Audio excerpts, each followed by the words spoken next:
कोकणाला अक्षरशः पावसानं झोडपून काढलेलं आहे। कोकणातल्या अनेक ज्या नद्या आहेत त्या धोक्याच्या पातळीवर वाहत असल्याचं समजतंय। त्यामुळे अनेक शहरांमध्ये अनेक भागांमध्ये सध्या पूर परिस्थिती निर्माण झाल्याची माहिती आहे। 18 ते 22 ऑगस्टच्या दरम्यान काही भागात अतिवृष्टी झालेली आहे। यासोबतच उद्या रायगड, रत्नागिरी, सिंधुदुर्ग जिल्ह्याला रेड अलर्ट तर काही ठिकाणी ऑरेंज अलर्ट देण्यात आलेला आहे।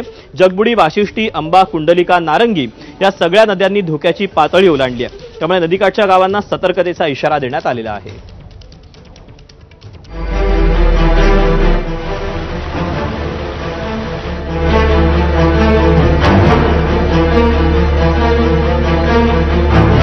पुढचे 3 दिवस राज्यात मुसळधार पावसाचा इशारा देण्यात आलाय। कोकणातल्या सिंधुदुर्ग आणि रत्नागिरीतही पाऊस तुफान बरसतोय। रत्नागिरीमध्ये पावसाचा रेड अलर्ट जारी करण्यात आलाय। जिल्ह्यातून वाहणाऱ्या जगबुडी नदीनं आज धोक्याची पातळी ओलांडली।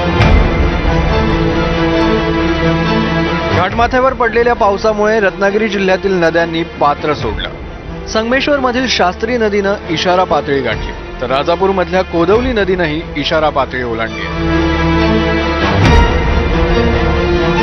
बाव नदीच्या पाणी पातळीत देखील कमालीची वाढ झाली। नद्यांनी पात्र सोडल्यामुळे रत्नागिरीतील काही शहरं जलमय झाली। खेडमध्ये बाजारपेठेत पाणी घुसलं, तर नारंगी नदीला आलेल्या पुरामुळे खेड दापोली मार्गावरील वाहतूक विस्कळीत झाली होती।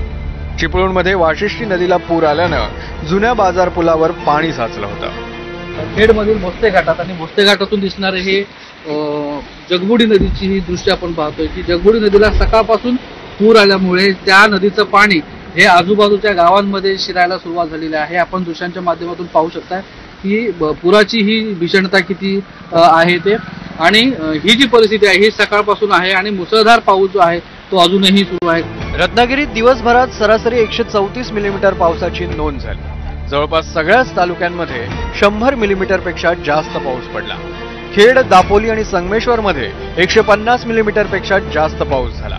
तळ कोकणातील सिंधुदुर्गातही पावसानं धुमशान घातलं। मुसळधार पावसामुळे जिल्ह्यातील नद्यांच्या पाणी पातळीत मोठी वाढ झाली। कणकवलीतील गड नदीला आलेल्या पुरामुळे वाहतूक विस्कळीत झाली होती। जिल्ह्यात दिवसभरात 86 मिलीमीटर पावसाची नोंद झाली, तर कणकवली तालुक्यात सर्वाधिक 172 मिलीमीटर पाऊस झाला। हवामान विभागाकडून सिंधुदुर्गला पावसाचा ऑरेंज अलर्ट देण्यात आलाय। मच्छीमारांना समुद्रात न जाण्याचा इशाराही देण्यात आलाय। सिंधुदुर्गहून सदाशिव लाडसह अमोल मोरे, एबीपी माझा, रत्नागिरी।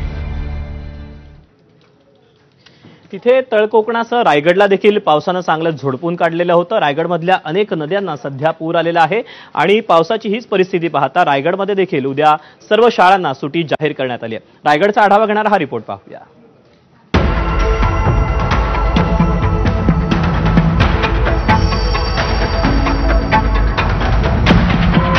कुठे नदीला पूर, कुठे पूल पाण्याखाली, कुठे रस्ते पाण्यात, तर कुठे दरडींचा खच। ही सर्व दृश्य आहेत रायगड जिल्ह्यातली। रायगडला पावसाने झोडपून काढलंय। मुसळधार पावसामुळे महाड, पोलादपूरमधील सखल भागात पाणी साचलंय। रायगडमध्ये सध्या ढगफुटी सदृश्य पाऊस होत असल्यामुळं पावसाचा जोर आहे तो वाढत चाललाय। त्यामुळं काही सखल भागांमध्ये पाणी साचण्याचा जो प्रमाण आहे तो दिसून येतोय। अलिबाग असेल, मुरुड असेल, महाड, पोलादपूर या भागांमध्ये अनेक शहरांमध्ये सखल भागामध्ये पाणी साचतोय। रोह्यातील कुंडलिक नदीनेही इशारा पातळी ओलांडली आहे। त्यामुळे नदीकाठच्या गावांना सतर्कतेचा इशारा देण्यात आलाय। सावित्री नदीच्याही पाणी पातळीत वाढ होतीये। मी आहे सध्या सावित्री नदीवर। आपण बघितलात तर महाड आणि पोलादपूर तालुक्यांमध्ये देखील मुसळधार पावसाची दमदार बॅटिंग सुरू आहे। तिकडे महाड, श्रीवर्धन, म्हसळा, तळा या तालुक्यांमध्ये देखील मुसळधार पाऊस कोसळतोय। त्यामुळं या प्रामुख्यानं पूर परिस्थिती निर्माण करणाऱ्या ज्या नद्या आहेत त्या नद्यांच्या पातळीत कमालीची वाढ होताना पाहायला मिळते। श्रीवर्धनलाही पावसाने झोडपून काढलंय। मसाला बाजारपेठेत पाणी साचल्याचं पाहायला मिळालं। म्हसळा तालुक्यातही मुसळधार पाऊस सुरू आहे। त्यामुळे ढोरजे पूल पाण्याखाली गेला। तर श्रीवर्धन दिवेआगार मार्गावरील शेखाडी पूलही पाण्याखाली गेलाय. पावसामुळे अनेक ठिकाणी पडझड झाली आहे. रोहा तालुक्यातील भिसेखिंडीत झाड आणि मातीचा मलबा कोसळलाय. तर माणगाव पुणे मार्गावरील ताम्हिणी घाटात दरड कोसळली आहे.